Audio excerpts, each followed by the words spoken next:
Hey, Nate. Not recording yet. Yeah, it is. You gotta wait for the beep. I got the beep. Oh, you got the beep? Look at the corner of your screen. It says It's recording. It's still buffering. Jesus, Are we doing this again? I got the beep. Hey, everyone. This is Terry. Enjoy the show. Have a good night. Good morning.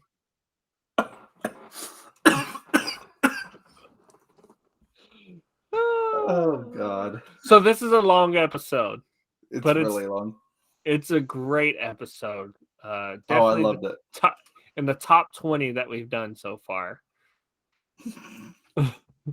Well, we got deep. We got interviewed. You're going to hear more. Chris called it candid conversations about how we feel about the podcast, more specifically me. It's a little weird. Yeah. But yeah, it's a great episode. Please stick around to the end, please. To the end. And please, with everything, please leave a review on whatever platform you're listening to, whether it be our Facebook or our Spotify or our Apple Podcasts, whatever you're listening to. Please leave a review. It helps us out. It'll help you out in the long run as well. Well, just let us know what we're doing, good or bad. Not only did we get interviewed, but we know Nate's perfectly okay with stooping to begging. What? Say that again? I said you're perfectly okay with stooping to begging. I'm begging for reviews. He's begging for reviews. After in the podcast, I was like, I don't know how I feel about this. You'll have to listen. We want the podcast to be the best for you. Also, my headphones died in the middle of it. So during probably the best part of the whole thing. Well, why don't you guys give it a listen, unlike Nate did? Yeah, I'll be listening right there with you. Please enjoy the show. Follow us on Facebook. Leave a review. Long episode. I love you, man. Peace. Welcome, Terrence. How's it going? I'm doing good, man. You call me Terry. Terry? It's one of those. My mom calls me Terrence. Yeah. And my wife sometimes when she's pissed. But no, yeah, I'm good. Thanks for having me on. Good. You can call me Nate or Nathan. Beautiful. Nate's a lot easier. Chris. Chris is easy. Call me Chris. Don't call him Chris. You can call me Hey, whatever you want to call me. So how you doing this evening? I'm doing good. I often say when people ask me that question, I've started saying lately, no complaints. And I mean that, right? Like there's a ton of shit going on. There always is, right? But ultimately, no complaints, right? Choose to focus on the positive. So no complaints. Things are good. What one I started saying was I woke up. Because I mean, you could have died. So yeah. I mean, that's what my wife says. There's always a positive somewhere. Yeah. I say I'm all right. I'm not good. I'm all right. But lately things have been getting a little bit better. So well, that's good. That's good. Lots of medication. So you're not as pessimistic then? Yeah, that medication helps a lot. In therapy. Yeah, it does. And I always want, I don't think people really want to hear how you are anyway, right? They're just saying it to say hi and be polite. So I hear that's like a uniquely American thing. Like, I think other countries it's customary to just say hello, but like America, when you say what's up, that is how you doing? Yeah, that's more of a probing question than just hello. So yeah, I've heard stories about people from other countries that are like, well, why the fuck is he asking me that? Or they give you like a 6-minute answer and you're like, I was just saying hi. Yeah. And my problem is I do give a 6-minute answer. Or I used to. But yeah, I have real bad social anxiety. So people ask me that, I'll just start telling my life story. Go on a tangent. So what brings you on, Terry? What brings me on? I don't know. It's funny. I was thinking about prepping for this, and I've done some other podcasts. I have my own podcast too, which is cool. And I always think like my story is not terribly interesting. Maybe it is. I don't know. I guess that's up to other people to decide. But ultimately, I guess I've just gotten over like the last 10 years fascinated by, it started with like psychology and sociology. I just became fascinated by like how people think and how I think, and trying to make better decisions and trying to understand like how our minds work, which kind of flowed into being like really fascinated by philosophy. And I find myself, as I guess a lot of people do, just trying to figure out what this whole thing's all about, like what life's all about. And in some ways that sounds like, oh yeah, philosophy, that's cool, that's what you do. But to me, it's like in a very practical level of like, if we're going to be on this earth and we're going to be trying to do something, right? We got to do something. I tend to be like a very logical person and kind of like a first principles basis. So I find myself desperately trying to figure out like, what is the truth we can find in the world? Because otherwise I'm just guessing at everything. And like, I want to live a good life, whatever that means. I want to be happy, however you get there. So to do that, I'm trying to learn as much as I can about life, about people, about how we think, about why we're here. And it might be kind of like a fruitless quest, because a lot of people would say there's no answers to those questions, but logically I can't think of any other way. So particularly last couple of years, maybe since the pandemic started, I've just become like even more engrossed in it, reading a lot, talking to people a lot, and just trying to understand people's philosophies and how they think, so I can kind of learn and better myself somewhat. And it's been good. It's been good. Like, I don't know that I'm necessarily getting closer to the truth per se, but I'm definitely happier. I definitely feel more like comfortable in my own skin and more authentic. So it's been a cool ride, and I'm kind of just going with it. What do you think your truth of the universe is? So I'm a big believer that certainty is a myth. Like, certainty doesn't exist. So I say that as a caveat because I don't think I know the truth. So you'll hear me, I hedge a ton when I talk, because I'm like, I don't know, it could be this, it could be that. If you put a gun to my head though and said like, just give me your best answer right now, my best answer is it's probably random, right? It's probably, there's nothing deeper behind it. It's just kind of, we were created as a universe. It happened. Things played out the way they did, and we're kind of just here and trying to make the best of it. I don't like strongly believe God doesn't exist. Like, I'm not against the idea that a God could exist, but the evidence suggests that there isn't one.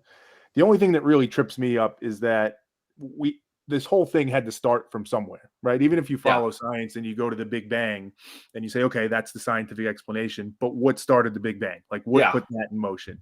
And that's the only thing that makes me think like, maybe there's some higher power, because something had to start it, and we don't know it.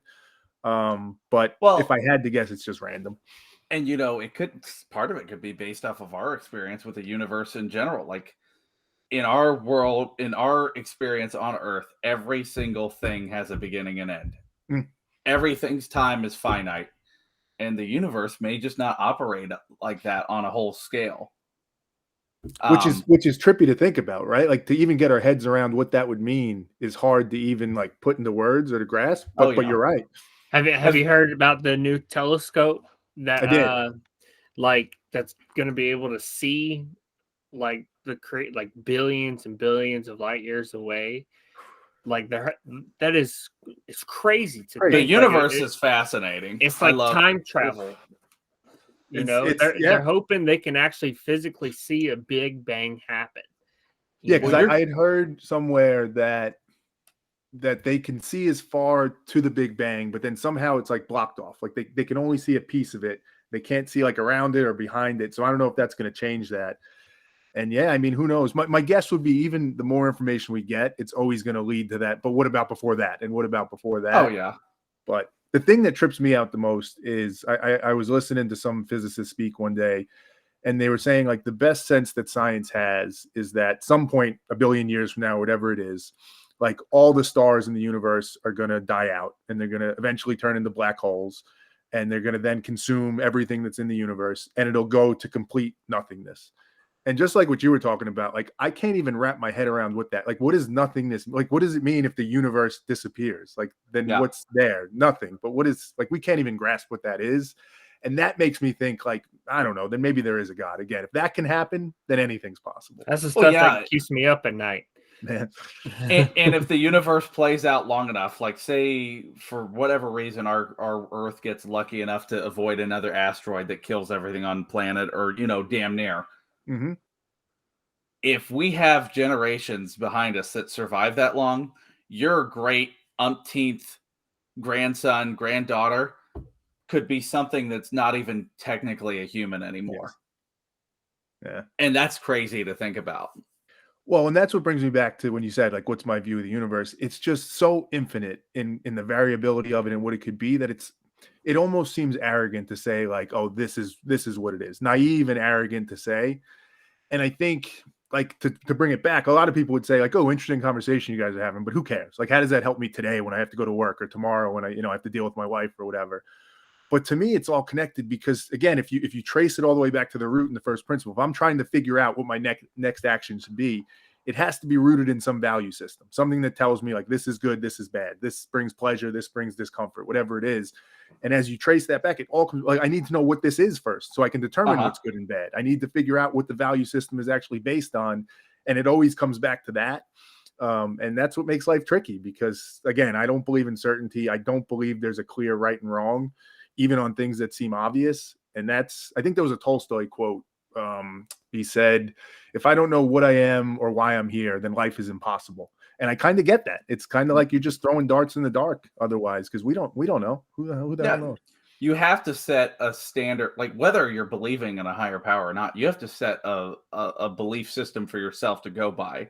Mm-hmm. Nobody can go through, life by the seat of their pants completely, because, a lot of people that you see, they fall off the tracks. It's kind of like, think of like a kid, like when they're testing their parents, like, oh, I'm going to take this piece of candy. And then, like, they slowly graduate to where, they take a steak out of the, out of the fridge. And it's like everything progresses. And, it's like, if you are comfortable letting this moral or that moral go, you eventually build off of that. And, or if you become with being unhappy about this or that, that's how people become depressed, because you've eventually gotten to a point where the wheels have fallen off completely. I totally agree. I think what I try and focus on most is, because I don't think there's answers, but I think clarity is the best we could have, right? Clarity on what we'll never have answers on, clarity on what's super confusing and messy, clarity on what we can kind of have some confidence in. And I think that's, for me at least, that's historically been my biggest problem. And I think it's a challenge for most people. We don't have enough clarity. We do too much, like our subconscious drives too much. Do you believe that everything happens for a reason, or it's coincidence, or we choose our own path no matter what? Like, where do you stand in that position?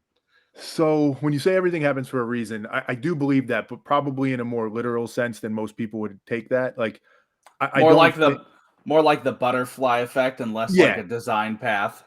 Well, yeah. I mean, I believe everything has a logic to it, right? And again, if you take it back to the Big Bang, you could kind of look at it that way, where we don't know what caused that necessarily, but once that happened, a series of events happen, and then other events happen, and then you could, if you could, if we had the sophistication, you could literally trace that all the way to us being sitting here today, right? A whole series of events caused that to happen. So, like, literally, more domino and butterfly. Exactly. Yeah, more domino and butterfly than divine intervention. Yeah. Exactly right. Exactly. And maybe, who's to say, maybe that is the divine intervention. That's how that happened. But it's tricky, because I do debate even like free will and like our ability to control that in any way, because in some ways it feels like things have been set in motion and we're kind of just a part of that. And then you get into the psychology of it a little bit. And like, I'm a big believer that our subconscious is a big part of what drives us, whether we admit it or not, whether we're aware of it or not. And I just think there's so many things influencing our subconscious mind that leads us to make decisions that often we think we're making consciously, or that we've like deliberately set, but it's because of all different things that have led us down that path. So yeah, I think everything happens for a reason. I just think we often don't know that reason. So sounds like you've come to a point where you wanted to strive to learn more. Is there a point in your life that led you to this? Could we reverse a little bit? Yeah, it's a good question. So I think yes. The short answer is yes. I think there was a couple events that kicked off that. So about 10 years ago, I mentioned, like, I started getting into this about 10 years ago. There was probably three big events. One was my sister passed away. Another one was Yeah, really close. She was actually we used to call it retarded. I know you're not supposed to say it anymore, but she was mentally disabled. Really close though. She lived with us our whole life, and then knew her throughout. So that was a big loss. Like that was tough, and it was probably for me like the reason I say my story is not that interesting is prior to that point, like I was pretty standard. Like I grew up in like a suburb in New York. I did well in school. Like family was middle class, maybe slightly above. But my general view of the world, had you asked me then, was like stuff works out. Like everything kind of works out the way it's supposed to. And it's not that I never had anything bad in my life. Like I had family members die, but never anything that really like directly rattled me or changed my view of the world. But when my sister passed away, being close to her, my wife has multiple sclerosis. She had it for a while, but about 10 years ago, we got pregnant with our first kid. So having a kid was part of it. But that kind of triggered it into gear and it kind of kicked up. And now she's got pretty severe disability with it. And it kind of changed things pretty severely. So all those three things kind of were like, well, shit, that whole idea that things work out, like that's not real, which obviously I should have known well before that. And most people do. But for whatever reason, it took me a while to get there. So like I went to school, I went to business school. I have like a good corporate job and all that. And I was like, yeah, I'm doing everything I'm supposed to do. But once that stuff started happening, it just started the questioning. And then as you guys probably get, like once you start questioning, like you don't know what you're going to find. And I started to realize like, were you religious? I've been living my life not good. No, I grew up Catholic, but more in name than in actual practice. Me too. I believed in God just because I was worried if I didn't, I might go to hell.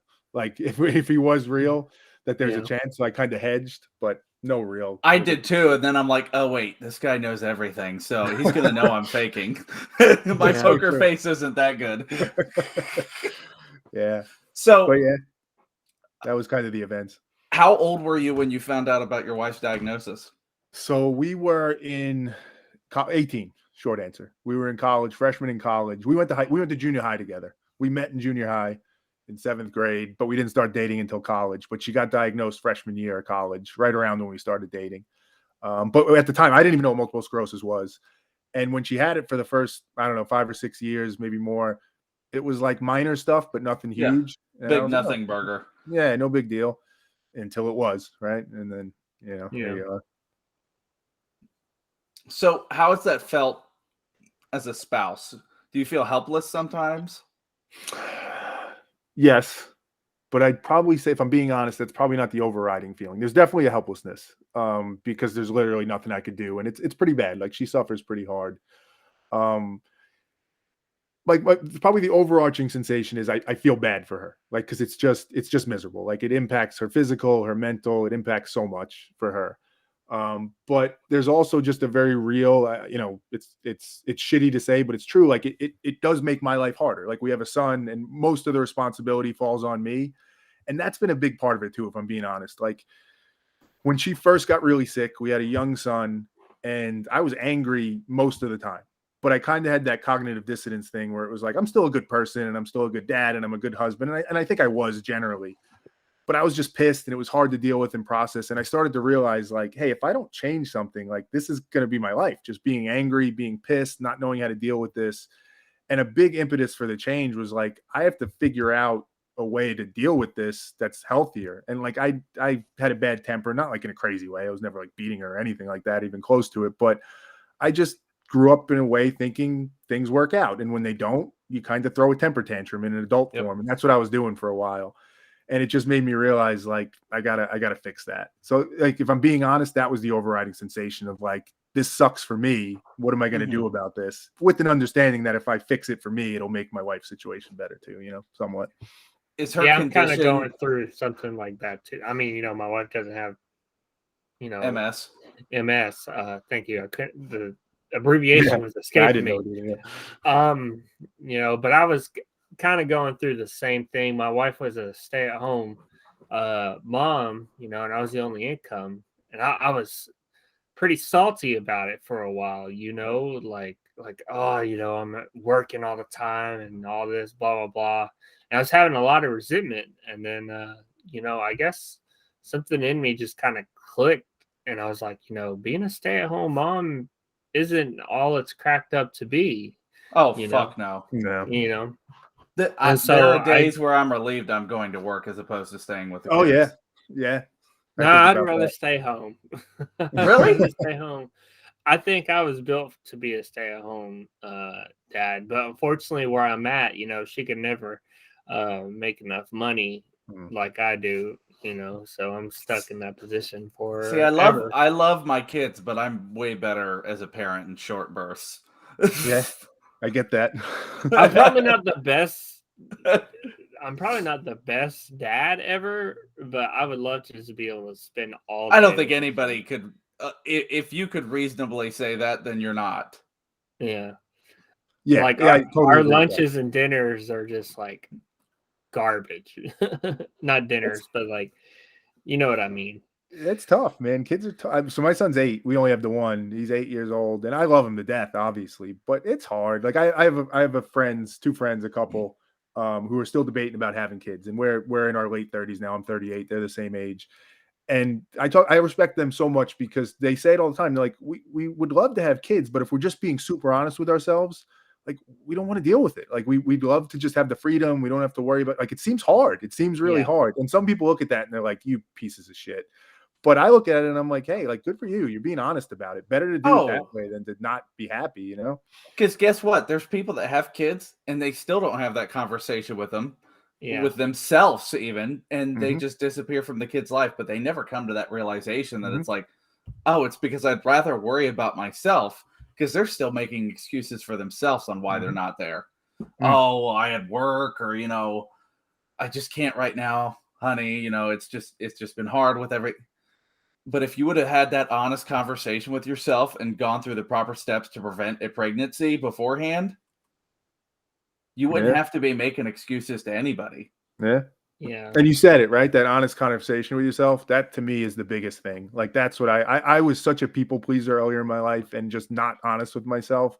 And it's hard, man. You guys know it. Like as you're talking, to be really honest with yourself is hard, but maybe even more so to what you were saying before, Chris, like to be honest with the fact that you're not being honest is maybe the hard. So many people think they're being honest with themselves. Oh, and yeah. That's the biggest danger. When you think, yeah, no. I've thought through this. I'm being honest. I know exactly how I feel.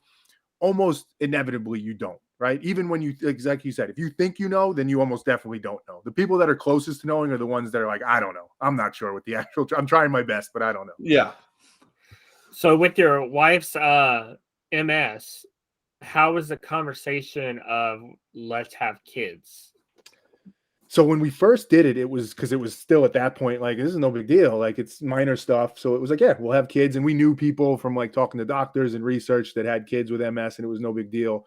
The way her doctor put it, her neurologist, is like the way he phrased it is like it's kind of think about hitting the lottery, like the odds of it and how great it is because you get so much money and it's an amazing thing in reverse with her MS. So apparently she has like a relatively unique type of MS that impacts a certain area of the brain. That just makes it super shitty. But when we first had kids or had a kid, that wasn't even a consideration. It was only after that we had to do some like in vitro fertilization type thing, right? Some of that came into play because of her situation, but it was all good.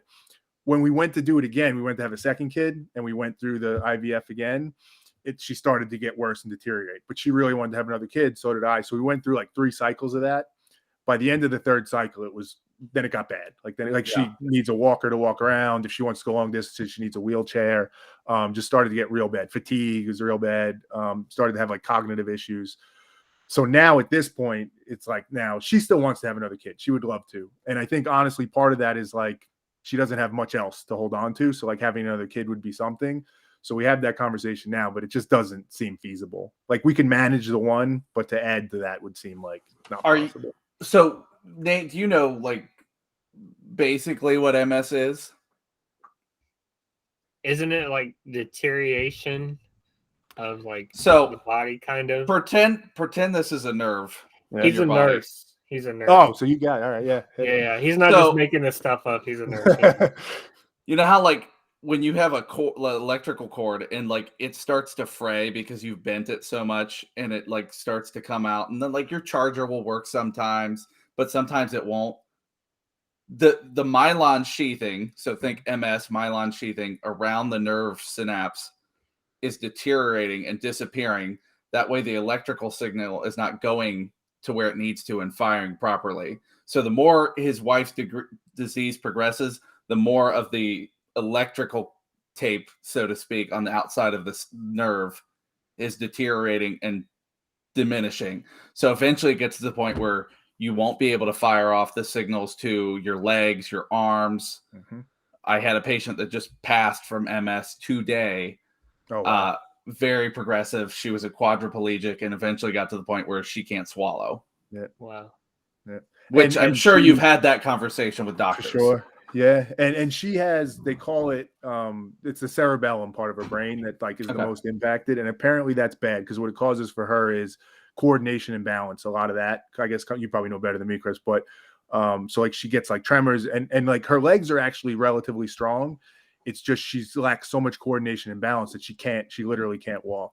And then, like I said, it also has like a cognitive impact for her. It's hit some of that. So like her memory is more or less shot, but even like her ability to like I could still have a conversation with her and it's still her, but like her processing speed, her ability to do that. But then it's all this little shit too that you wouldn't imagine. Like you said, swallowing. There's like bad, like urinary issues and like she has, you know, stuff with that. Random pain. Like she's had a random back pain for like 15 years that like they've given her like strong painkillers in her back. And it's just to your point, it's the system. It's like it's too root level for them to actually address it. So yeah, it's rough. It's rough. Is there ever a day that goes by where her disease is not thought of at least once? No, literally from the moment she wakes up, because she can't. Like her biggest thing now, which started over the last couple of years, is that lack of coordination, that balance thing. It started to impact her eyes. So her eyes literally shake all the time. So everything she sees is like blurry and fuzzy. So literally the moment she opens her eyes in the morning, it smacks her in the face. And then trying to get out of bed, right? That's a thing. So no, for like the last 6 years, probably it's been the story of her, like the overriding story of her life. It's the only thing really there. So your son being 8 and everything, does he understand everything that's going on to an extent? I think so. I think he does. And, you know, glass half full for him. Like, so I mentioned my sister was mentally, you know, handicapped. Yeah, mentally handicapped. I always thought for me, she was my older sister by 4 years. I'd like to think like it taught me a degree of like empathy and understanding and like openness to differences in people and how people suffer and different things.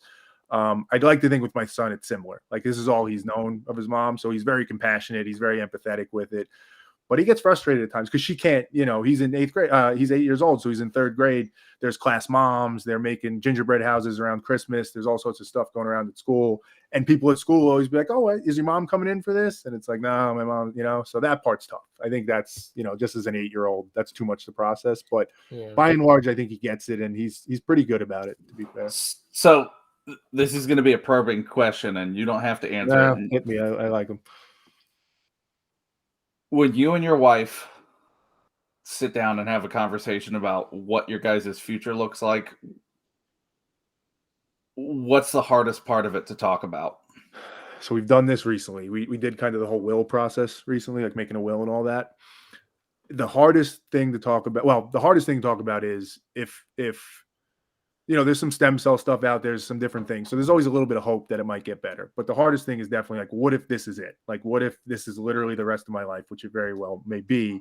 Just processing that is tough, right? Even for me to bring it up to her because I feel so bad. And I think even for her mentally to talk about it because she doesn't want to even go there.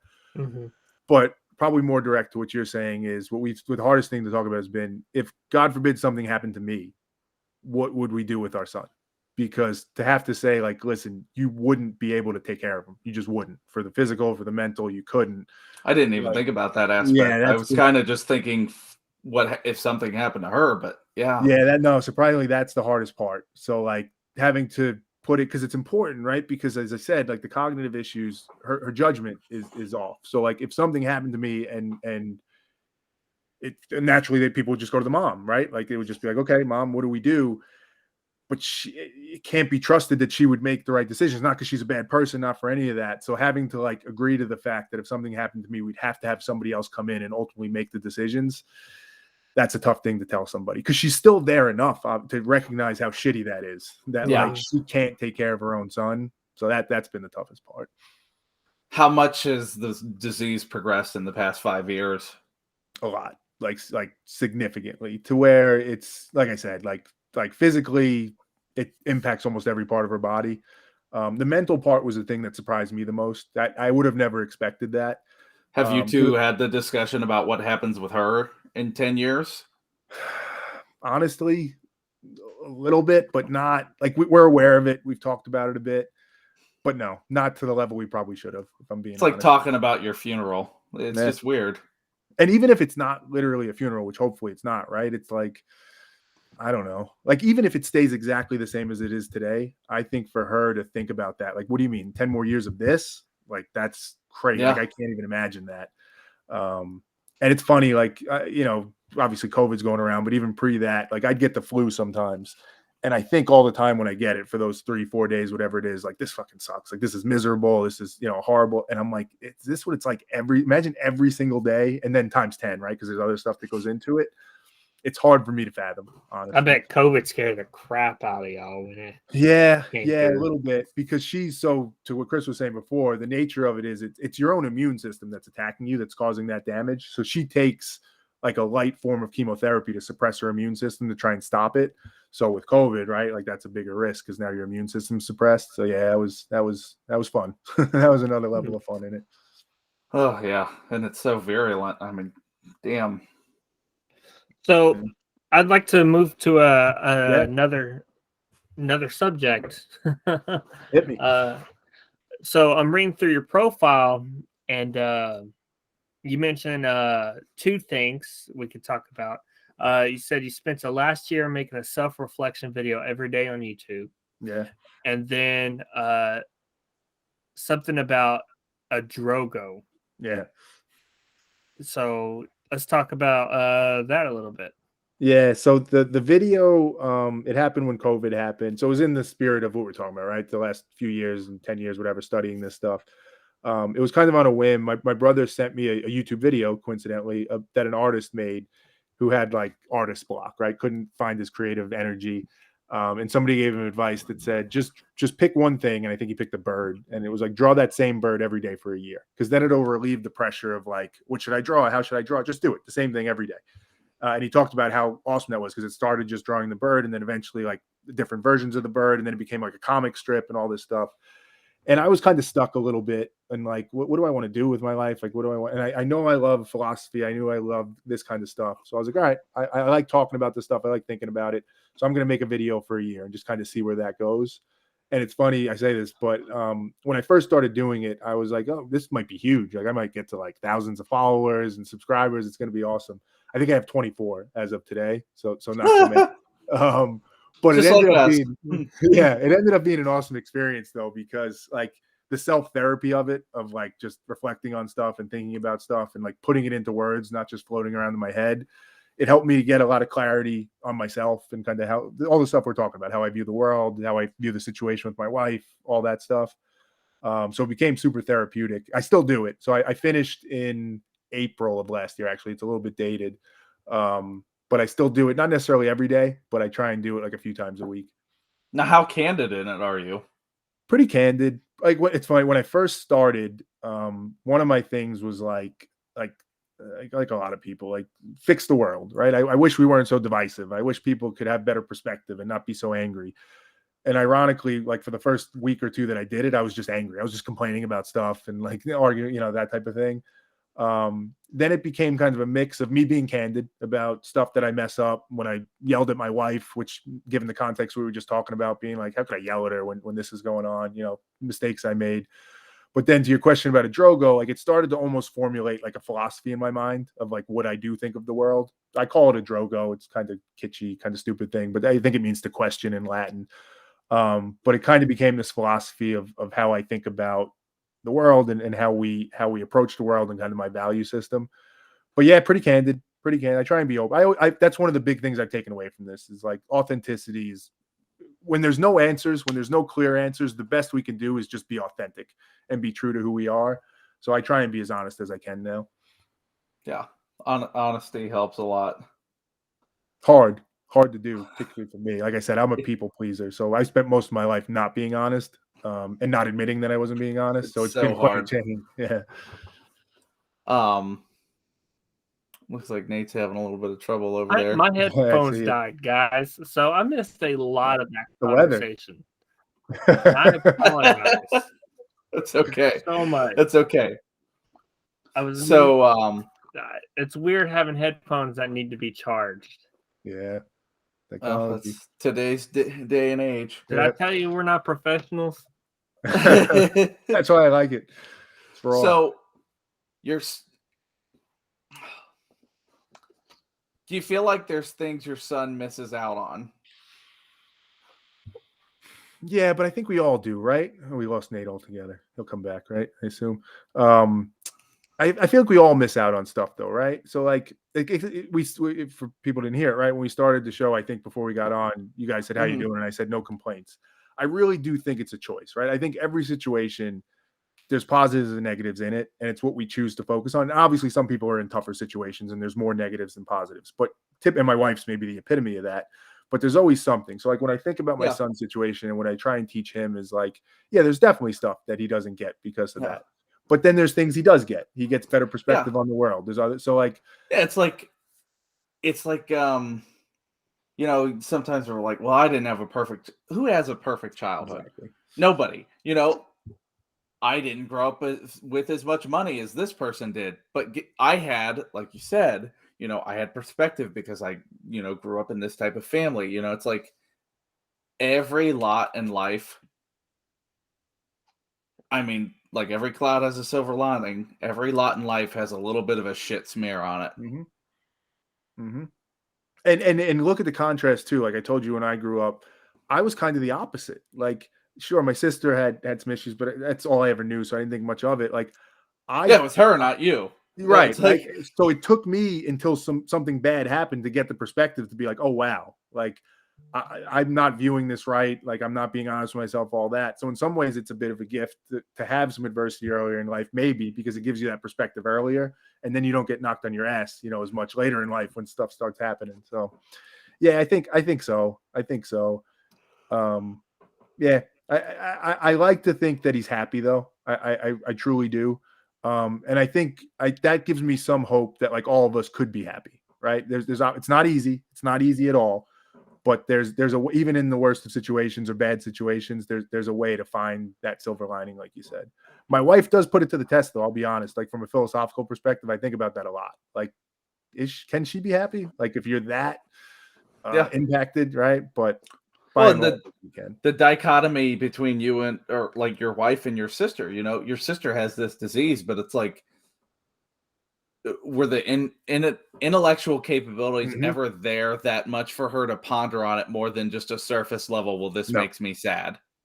And not even that. Like, it didn't even, like, she was one of the happiest people. Like, she'd yell at people because she was just feisty, but she was one of the happiest people, most authentic, happiest, just because she didn't know any other way.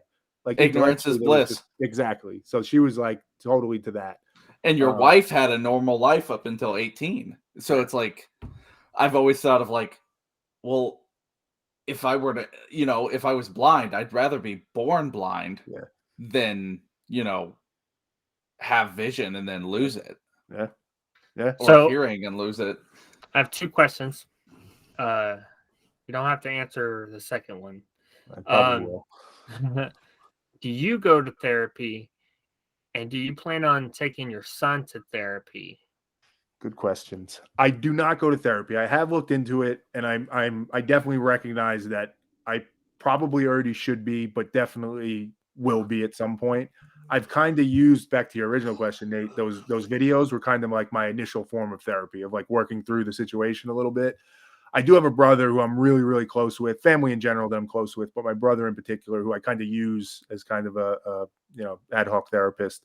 But no, short answer is no for me, but probably I will. My son's a good question. You know, I hadn't thought about that, probably naively, back to the point of like, we're not honest with ourselves and we think we are being. Because I tend to think like, yeah, he's doing pretty good, but it's actually a fair question. So I don't know, because I haven't thought about it enough, Nate, but I think you ask a good question, and maybe. Because it's like you said, so it's kind of a different thing, but my brother, his mom died when he was 2 from breast cancer. You know, obviously your son's a lot older, but he's 14, almost 15 now, and he still carries a lot of resentment and you know, these feelings.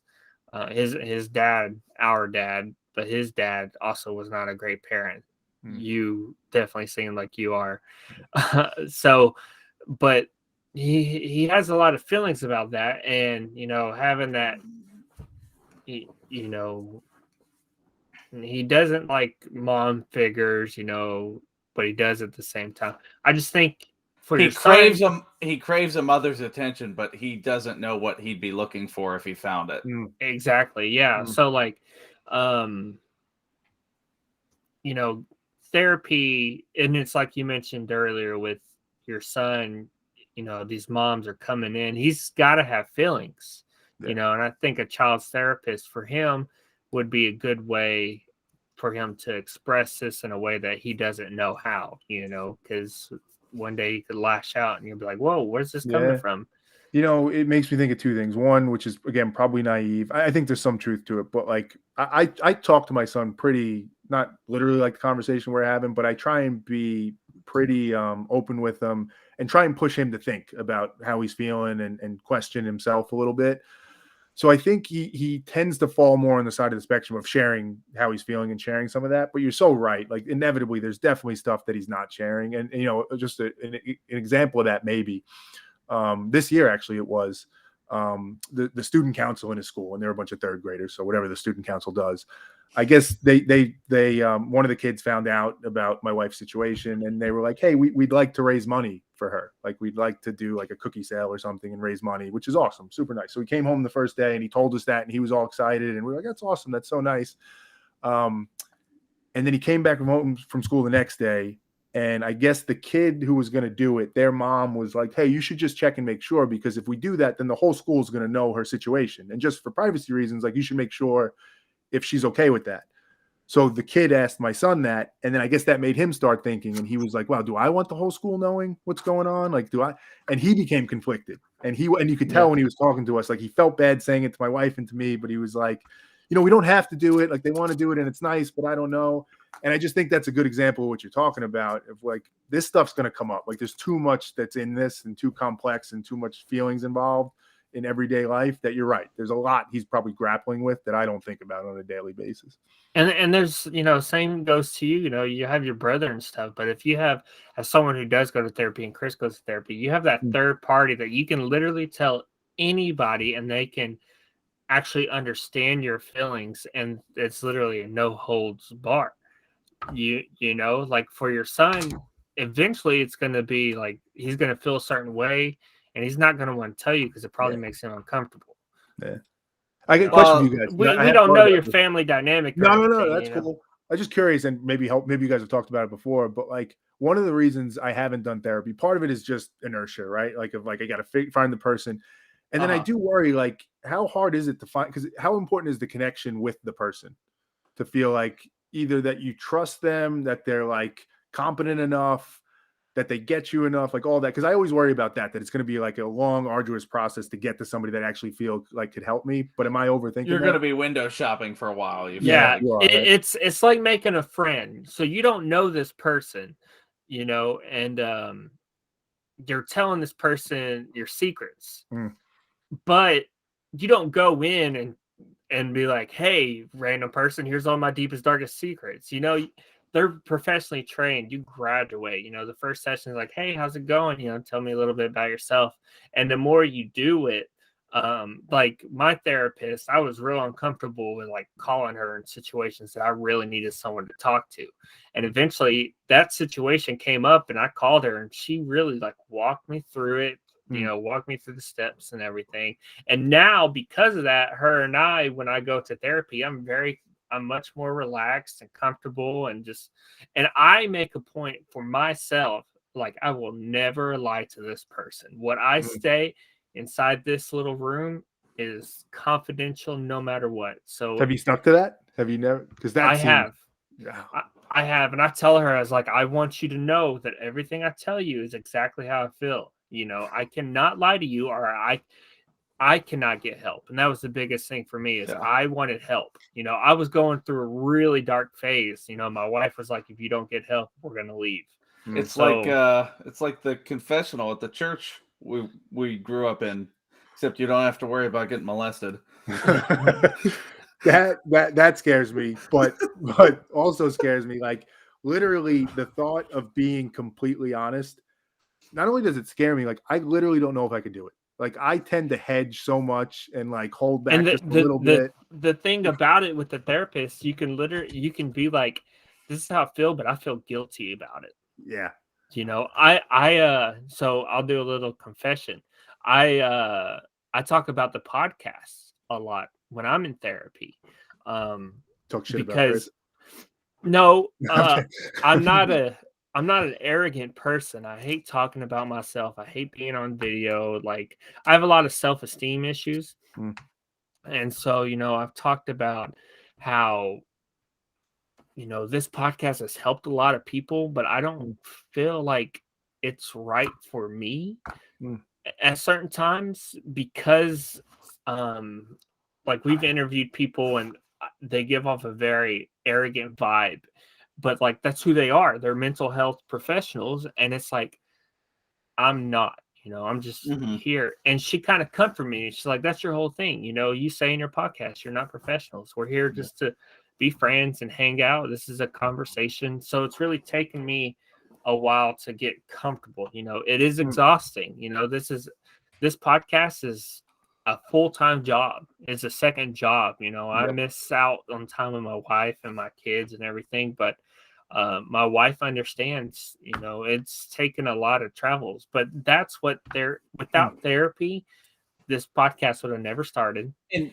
it Nate, probably wouldn't keep going.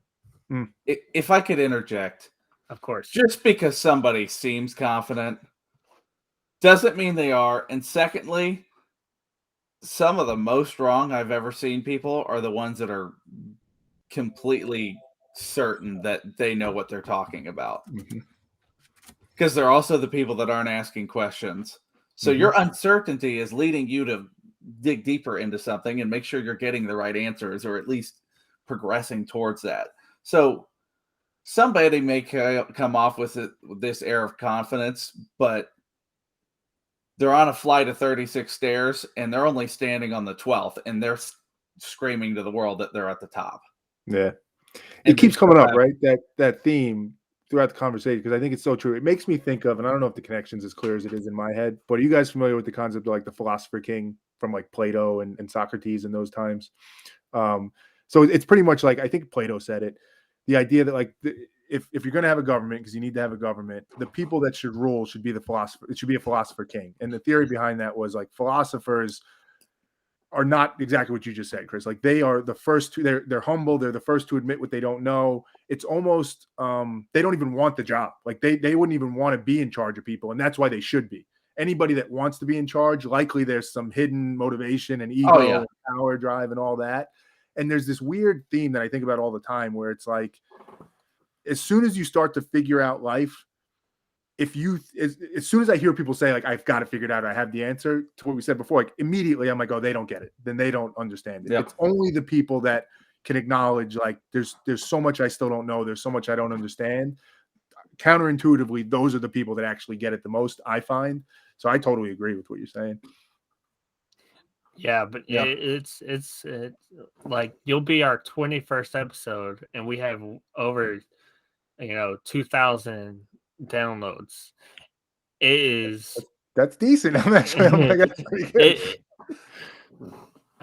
And I have possums and raccoons underneath my feet. Just scrambling underneath my feet. Man. Can I ask you guys? Because I'm in a similar boat. Like why I know why you did it because I've listened to you guys before, but like what keeps you going? Like what keeps you is it a hope and dream that it becomes huge and this is it and you become successful, or is it more just intrinsic in doing it itself? For me, so it started because I felt alone. I've talked about it on the podcast. I felt alone. I was telling all my problems to my friends and everything. It was right before I started therapy, and no one would listen. Every time I told someone something, I was just pushing people away, not intentionally, And the goal of it is just to have people not feel so alone.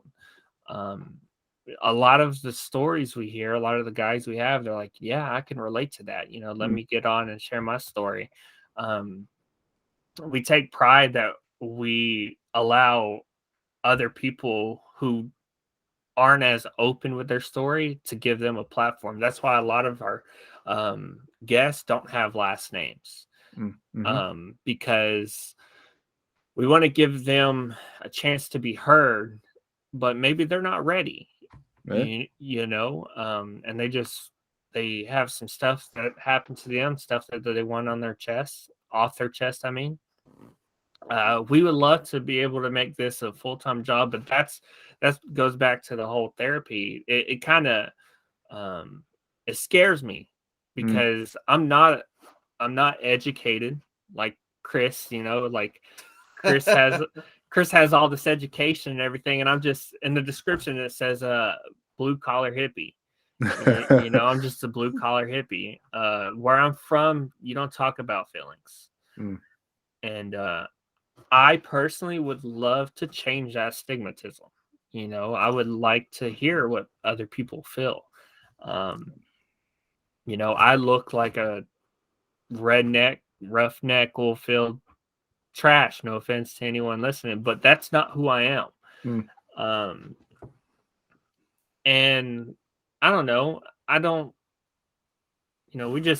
We had a goal, and last year was like, we're going to get 1,000 downloads before December. We hit that. It's awesome. Faster than we could have possibly imagined. And now we just kind of do it. I fought for sponsors, but now I'm like, the time's going to come whenever it comes. If it comes, we have this balance where we're going to struggle if we're going to find a guest, and then boom, a guest appears, so we don't worry about that. Do you guys worry at all? It's in the spirit of what we're talking about. Maybe it's a philosophical question. I can't help but ask them, but like, you guys, I'm sure I've seen it. There's tons of people out there doing podcasts or self-improvement or life coaches and all that. And like, again, I don't want to judge anybody because I don't know anything for certain, but a lot of the times it looks like it's just they're trying to make money, right? It's just they're trying, and they're exactly what you were talking about before. People that claim to have all the answers and all that, but they are like, at least on paper, successful, right? They probably have more downloads. That like, are we okay? Like, is that the way the world really is? Like, if you're just your authentic, true self and you're trying to do it the right way, it's always going to be harder. And like, is that true? And if it's so, like, why would that be the case? It just seems shitty. But I wonder that all the time. I think there are times where a genuine human does come through the cracks. I feel like Jimmy from Mr. Beast guy. Yeah. I feel like he's become a little bit more polished as the years have gone on, but at his core, he's like genuinely a good guy. And like, I think sometimes a flower always rises through the shit. It's just the shit is what's popular right now. And that was a real wishy-washy area for me. It's like, we talked about like by the year, into the year 2022, we can, make this a full-time living. But it's like, if we focus on that as our goal, we're not accomplishing what we started the podcast for. Yeah. Which is to help people. Yeah, which is to help people and to kind of help ourselves grow. Since I've started this podcast, I have grown enormously. I've come out of my shell, like I've understood things a lot more through other people's eyes. So it's already worth it. It's already worth it at the end of the day. As a person, yes. Yeah. I like, seriously, my days used to be consumed, and a lot of it with the help of my wife. My days were consumed. I'd be at work, be like, I got to find someone to be on real quick, and schedule, like we talked about, I'd schedule months ahead, just to make sure of myself. And then I've probably emailed 100 sponsors and not one of them. And it's like, we're doing okay, like I enjoyed doing this. It is exhausting. Like, I'll be honest, before we came down here, we both work full-time jobs. We're exhausted from our normal life. Yeah. Well, it's like right now the dynamic is like Nate has a full-time job and he's kind of made the podcast a second job. Now, most of my effort is like a description here or like just showing up on the podcast, because like my schedule right now is like, I'll give you a 2-week example. Monday, I go to work. Tuesday, I go to school. Wednesday, I go to clinical for school. Thursday is school. Friday's work. Saturday's work. Sunday's work. Monday's work. And then the other cycle repeats. And then eventually I get a day off on Saturday and Sunday. So, and for me, I told my wife I will not schedule any podcasts on Saturdays and Sundays. Yeah, that's a big thing. It's not happening. Yeah. Unless it's a dire emergency, unless it's like a really great guest that we can only get on that day. But in that way, you know, it's like you have to like this is an understanding me and Nate had, and even though we're not a romantic couple, we work in a partnership, and there's things we have to figure out that work for us, you know, just the same as anybody does. You have to do that with work relationships. You have to do that with domestic relationships. Relationships work better when you have a firm understanding of what the rules and guidelines that you're going to live by are. Can I ask you guys a maybe awkward question, but it's too interesting for me not to, just given how open and like thoughtful and reflective you guys are. Do you guys feel like you're totally honest with each other, or is there still stuff like that's like, we can't really talk about that? Or no, we're totally open. That is the number one rule with us, is we have to be open and honest, or else there's tension between us during these interviews, and like you can feel it. I've called him, just been like, hey man, like Alex is pissing me off, man. You know, and you know, he's been pretty good. He's like, I was feeling that way, but I was waiting for you to feel that way too. You know, and we're very open and honest with each other. This is the most. It feels like you're interviewing us. I know. I can't help it sometimes. But it's good. Our audience, you know, like we have a pretty decent. We have 150 average listening base. That's good. Yeah. So, not this bragging probably numbers. the most. This is probably the most they've heard about our lives.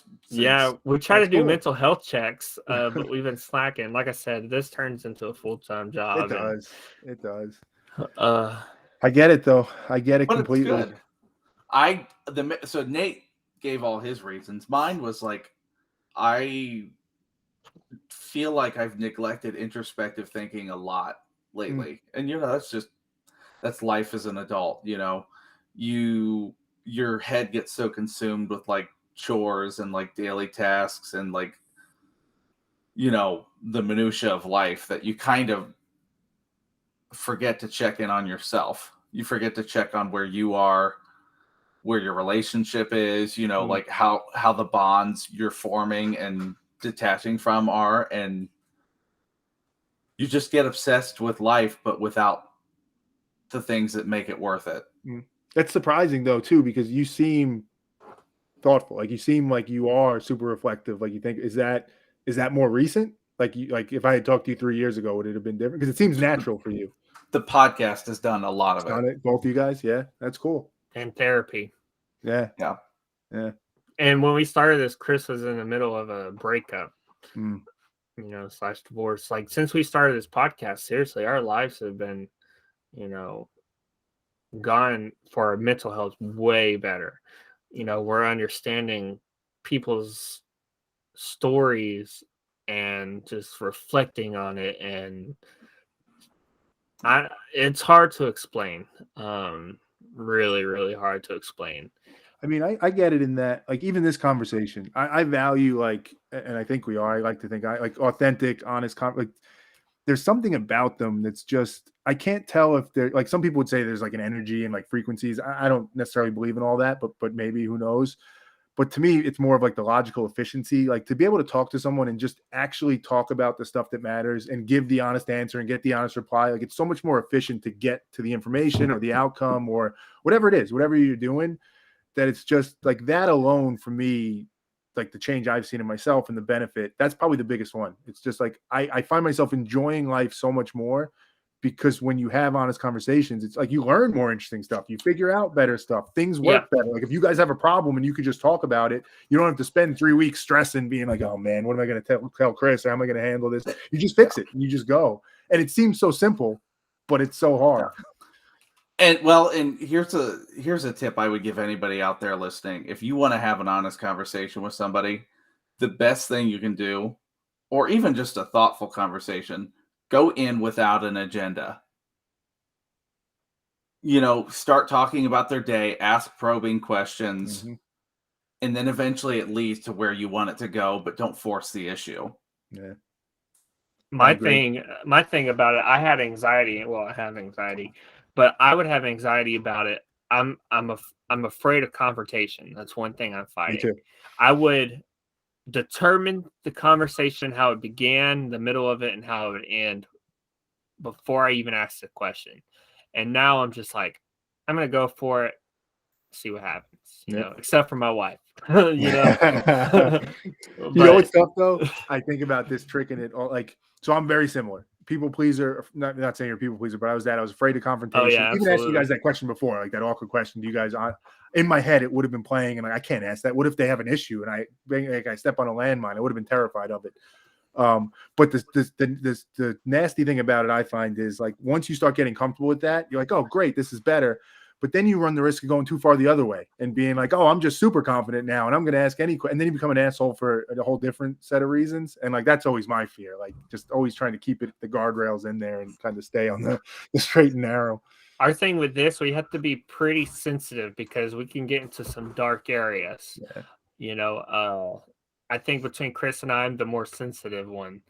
You know, I've been a nurse for, I've been in the medical field for 8 years. We get he asked some questions and says some things. I'm like, whoa, you know, like, but yeah, for me, it's like, I try to be as PC as possible.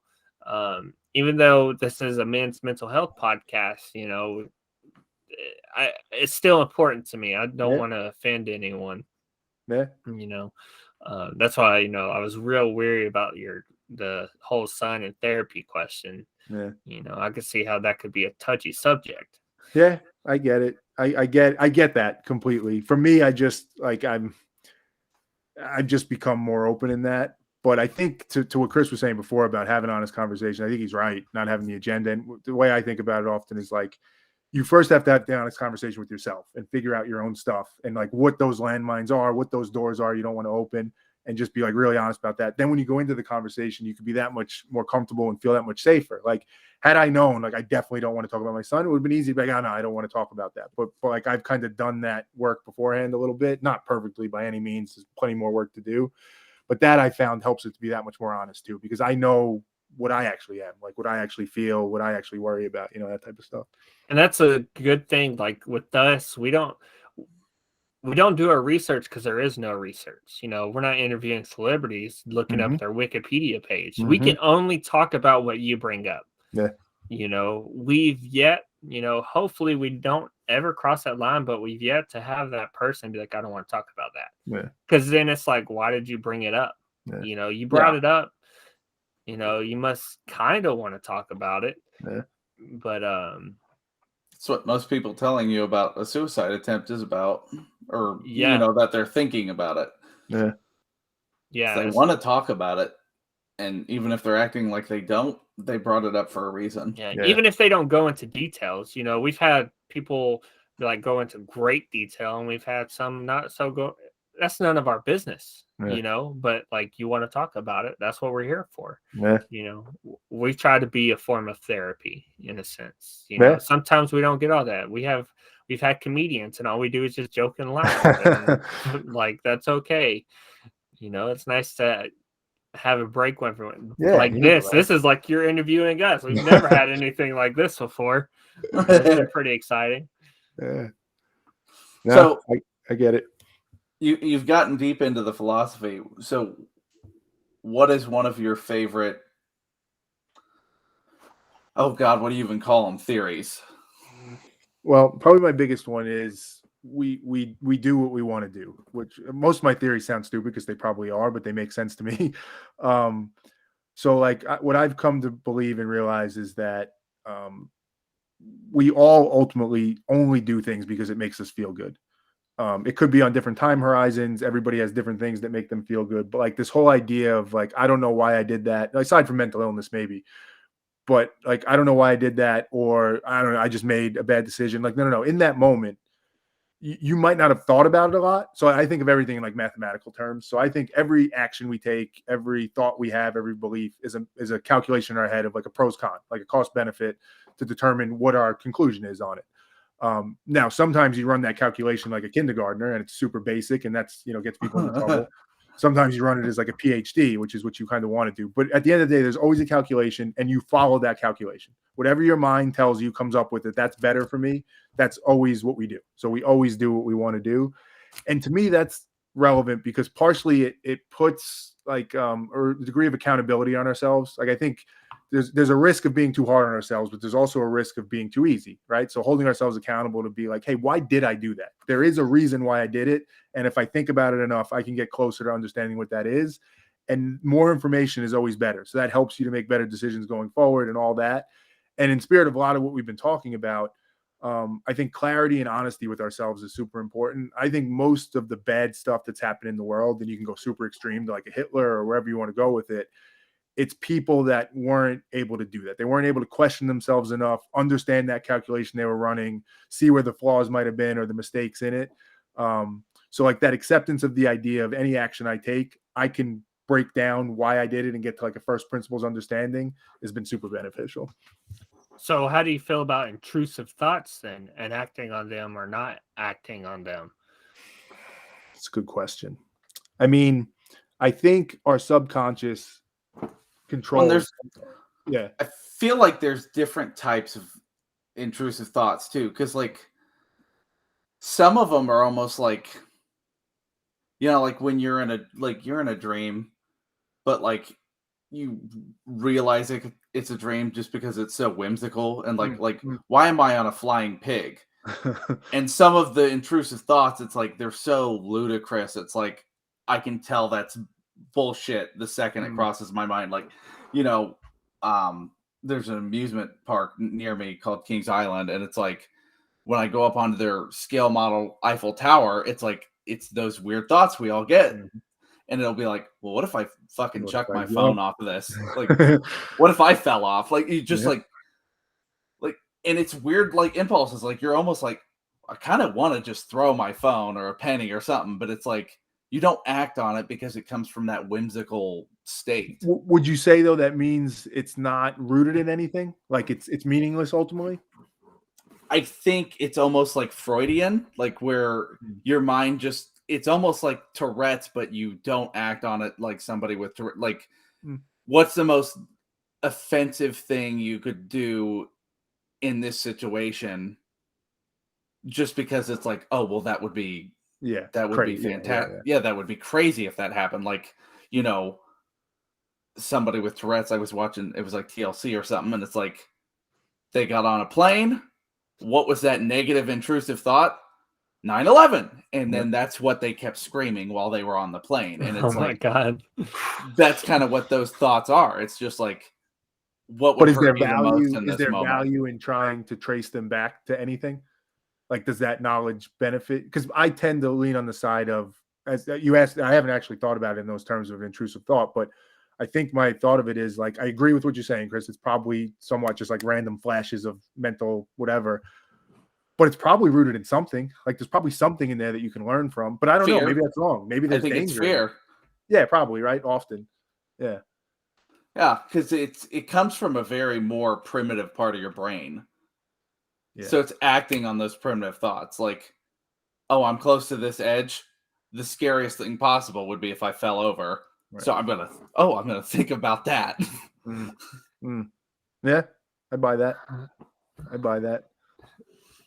Yeah. See, I don't know if I am getting smarter or if I'm feeling dumber with the podcast. It's kind of a mix of both. One famous. I love the allegory of the cave. Yeah, sure. Yeah. What'd you think of The Good Place? Is that the show? Yeah. Yeah, the one with Christabel and what's the guy's name? Ted Danson. Yes. Ted Danson Yeah. from Cheers. So my wife watched it a bunch. I'd seen an episode or two, but I haven't. I probably don't know enough about it to say. Well, I know the premise is they're in heaven, right? Is the whole idea? No. No. Is that all right? No spoiler alert. Wow, I got a bad poker face. If you like philosophy, you should watch. The whole show is based on philosophy. Yeah. They literally had like modern day philosophers Oh, is that right? Supervise the show. I didn't know that. Yeah, That's cool. The whole entire show, all 4 seasons, is based on philosophy. Huh. I did not know that. All right, I'll check it out now. Now I have to. Yeah, check it out and then come back and let me know what you think about it. I will. It's one of my favorites. If you have HBO Max, it's Peacemaker. I'm just kidding. Not a sponsor.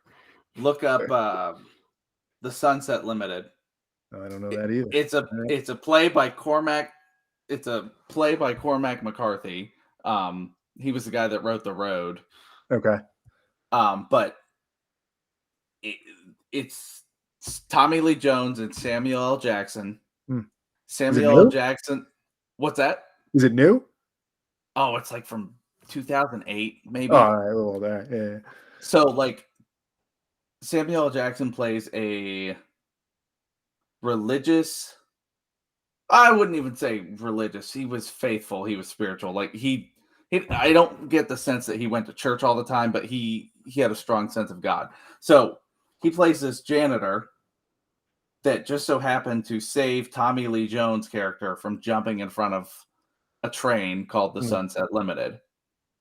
Samuel L. Jackson takes him back up to his apartment, and they just basically have a conversation for the next hour about everything. He's like, so, like, Samuel L. Jackson's like, well, why'd you do that? He said, why would I do anything? He said, I have such a miserable existence. And then, like, they discuss about what's real and what's unreal. Oh, it's really good. Sounds awesome. Yeah. They're two really good actors. Yeah. Well, since we're doing it, I'll throw one out there. If you guys, I watched recently, Midnight Mass. You guys hear about that on Netflix? Mm-mm. So it's got a religious bent to it too, which I think a lot of this stuff does. I won't spoil it because there's a whole bunch of in-depth stuff, but it gets into a lot of like religious faith and people that have like denounced their faith and people that are still really devout and like the aspects of that and just, but it gets into an overall kind of life question and like what is this all really about? Pretty good. Only 6 episodes, I think, so pretty good. Oh wow, like a miniseries. Well, now that we're talking about movies and everything, let's start wrapping it up. Yeah, because I'll keep asking questions. We've interviewed you. You've interviewed us. We're talking about movies and TV shows. I think this is a great episode. That's about it. Yeah, we really appreciate you we really appreciate having you on. Yes, he had us on. Yeah, it was confusing with all the questions. But yes, we really appreciate it. And we have a little tradition around here. I'm sure you're familiar with it if you listen to a couple episodes. And that tradition is to say, and to Phil, I love you, man. Love you, man. I love you guys, man. I just met you, so I don't say that like in a deep way, but in a very superficial way. I love you guys because I like what you're doing. I love what you're doing. I wouldn't lie to you, but I love you guys too, man. This is cool. I really like what you're doing. Thanks for having me on. Anytime. Thank you. All right.